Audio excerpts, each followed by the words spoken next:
За оној кој длабоко зачекорил во светот на дрогата, враќањето во реалноста представува вистински предизвик и макотрпен процес. Но приказната која следува е доказ дека за да се победи злото кое се јавува во разни форми на наркотици, пресудна е волјата и одлучноста да се истрае на тој пат. 30 на километри од градот Кавадарци, на надморска височина од 660 метри, се наоѓа селото Конопиште. Токму таму, во падините на планината Кожув, е сместен центарот за згрижување и лекување на зависници Нарконон. Во него во моментов престојуваат 11 лица, кои, како и оние кои успешно ги напуштиле вратите на центарот, се надеваат дека за секогаш ќе се ослободат од дрогата. Јас прв пат пробав марихуана во Средно, во Америка живеев, и таму беше многу нормално да се пуши трева и такви работи, да се избега од училиште. И после почнав од радозналост да пробам појаки дроги, како кокаинот, екстазите и се натаму. Таму во Америка? Да.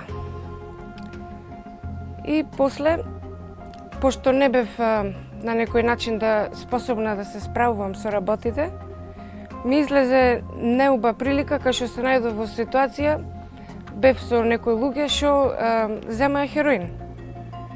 И од почеток јас не сакав да земам, али пошто не знаев како се справам со работите, бев во таква ситуација и се решив и јас да пробам. И така се започна и неколку години земав хероин.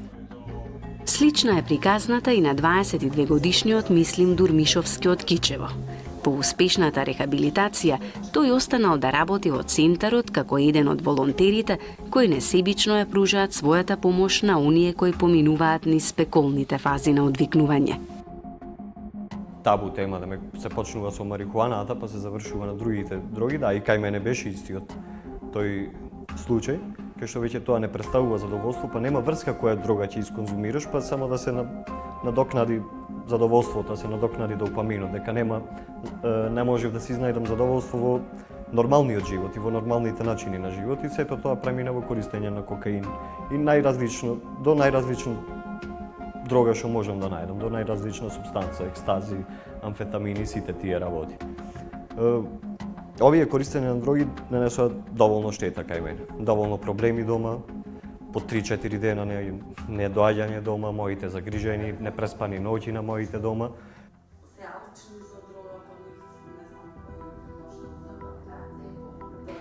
Македонскиот Нарконон е сместен овде, во подножјето на планината Кожув, на 660 метри надморска височина, на свеж и чист воздух, обкружен помеѓу ридови и езеро, кои, како што велат вработените, создаваат околина која што смирува, во која немате стрес и во која лесно може да се фокусирате на вашата рехабилитација. Овој центар постои веќе 15 години, а неговата програма досега успешно ја поминале 168 студенти, како што тука ги нарекуваат лицата кои се на рехабилитација. За успешно завршување на програмата Нарконон потребни се 5 до 7 месеци, велат од центарот. Кај нас тоа е единственото кое што ние не ги лечиме или не ја заменуваме дрогата со еден вид на зависност од друг вид на зависност. Значи не даваме никакви лекарства. Тоа е првенствено. Значи кај нас идат луѓе кои што сакат и се волни да ја направат програмата. Сега за други програми не можам да кажам точно што и како се случува таму, можам да кажам за тука дека е чекор по чекор и е направена на база на истражувања. За безбедноста на центарот се грижи малиот Марти, кучето трагач кое неколку пати на ден го тренираат за да открие доколку некој се обиде да внесе каква било наркотична супстанца во центарот. Тестот пред нашата камера го положи и за само неколку секунди Марти успешно ја пронајде недозволената материја во една од торбите.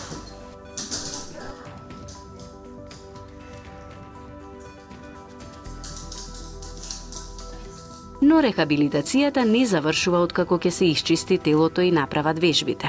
Целта на Нарконон програмата е луѓето да останат ослободени од дрога за цел живот.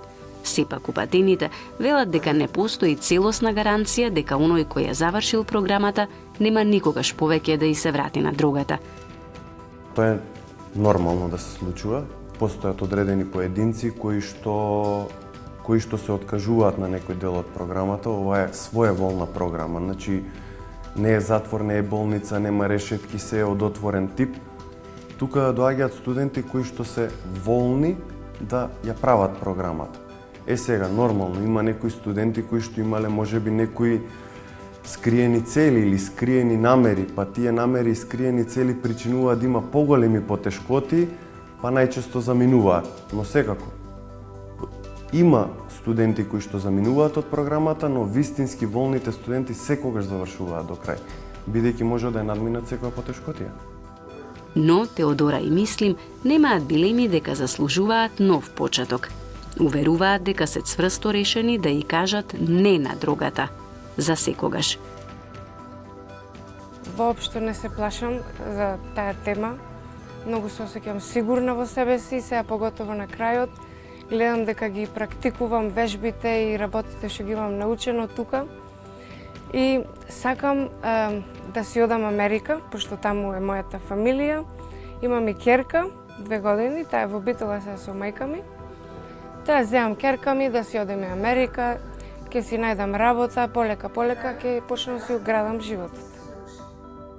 Потполно сигурен дека знам кој начин на живот го живеам сега, знам со кои размислувања, со кои концепти во врска со животот сум сега, кои ми се целите и тие цели немаат ни близко дрога и некаков токсин во нив. Ги елиминирав цигарите од мојот живот, ги елиминирав стимулансите и сите тие мали работи. Едноставно со рехабилитацијата заглавив во едно, можем да си го кажем, подобрување на самиот себе си. Не само што заврши самата рехабилитација, па самите курсеви ме направија константно да си работам над самиот себе си. Видов дека најдобриот проект некогаш што ќе го имаш во животот си ти. Во меѓувреме, бројот на зависници постојано расте и тешко е да се определи точниот број. Од центарот велат дека старосната граница на зависниците се намалува, а загрижува и се поголемиот број млади кои посегнуваат по дрога или алкохол.